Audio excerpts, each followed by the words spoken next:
रक्षाबंधन में कुछ राशियों को लेकर मैं आपसे सवाल पूछना चाहूंगा। क्या किन्हीं राशियों के लिए कुछ अशुभ है, क्या शुभ है? किन राशियों को इसमें जो है विशेष ध्यान देना है?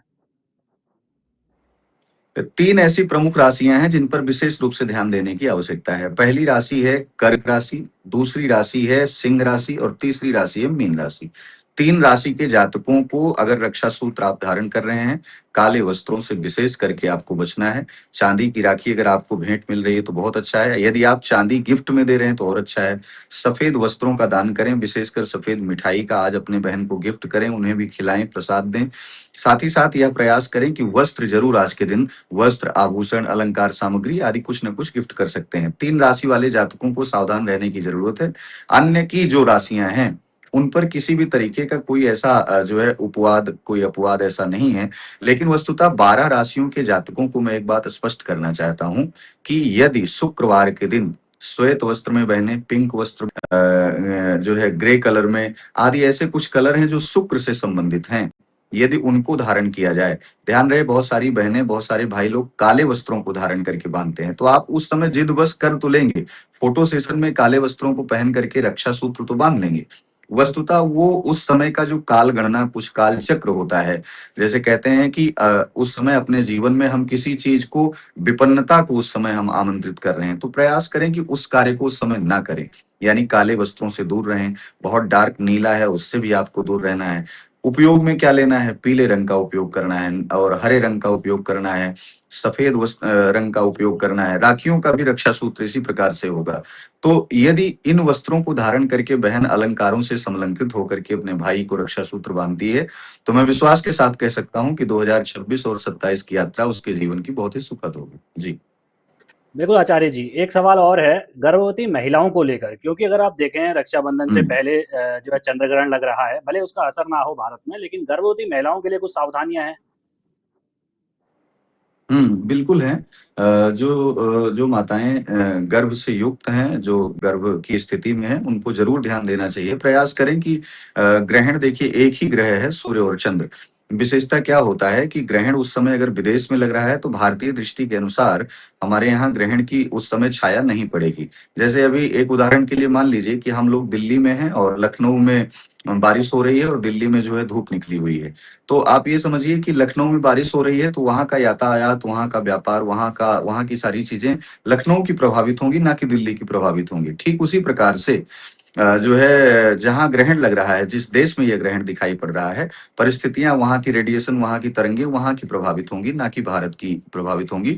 तो उन मातो बिल्कुल भी चिंता से मुक्त रहना है, जो सूतक और तमाम प्रकार की चीजों को काट पीट से या और चीजों से वर्जित रखना है। हाँ, गर्भ की स्थिति में है तो एक बात यह जरूर ध्यान रखें, ओम नमो भगवते वासुदेवाय इस महामंत्र का जप करें, क्योंकि पूर्णिमा तिथि है और राधा कृष्ण का यह मंत्र, यह पवित्र नारायण का मंत्र आपके जीवन में, आपके जो पल रहा बालक है, जो जातक है, उसके जीवन में चमत्कार लाएगा। वो विद्या और बुद्धि में अग्रगण्य होगा, सुंदर स्वरूप वाला होगा। क्योंकि स्थिति में कोई भी यदि माताएं हैं तो उनको यह बात जरूर ध्यान रखना है कि भगवान शिव से प्रार्थना करते रहना है, साथ ही साथ नारायण की मंत्रों का जप करते रहना है। जी। बिल्कुल, आखिरी सवाल आचार्य जी मैं आपसे पूछना चाहूँगा, रक्षा का वचन, प्रेम का बंधन, ये रक्षाबंधन है, लेकिन आज के जेन ज़ी को मैं आपसे जानना चाहूँगा रक्षाबंधन को लेकर जो पौराणिक कथाएँ हैं, शायद बहुत सारे जेन ज़ी ऐसे होंगे रक्षाबंधन तो मनाते हैं लेकिन उनको पौराणिक कथाएँ पता नहीं होंगी। आपसे मैं पौराणिक कथाएँ रक्षाबंधन की लेकर जो है जानना चाहूँगा, मेरे दर्शक भी जेन ज़ी जो है इसको जो है पूरी समझेंगे कि आखिर है क्या रक्षाबंधन की पौराणिक कथाएँ? रक्षाबंधन के विषयों में इसका जो है वो आता है, राजा बलि के यहाँ नारायण जो है उन्होंने दान में राजा बलि ने मांग लिया था और नारायण उस समय पहरेदारी भी कर रहे थे। तो नारायण प्रत्येक रूप में प्रत्येक गेटों पर उनको दिखाई पड़ते। माता लक्ष्मी जब परेशान हो गई तो राजा बलि के यहाँ जाती हैं और उनसे जो है रक्षा सूत्र उनके हाथों में बांध करके राजा बलि से याचना करती हैं। तो उनको उनके दरबारी के रूप में जो नारायण उस समय बैठे हुए थे, तो उन्होंने कहा कि आपका जो दरबान है, आपके जो दरबारी ही चाहिए।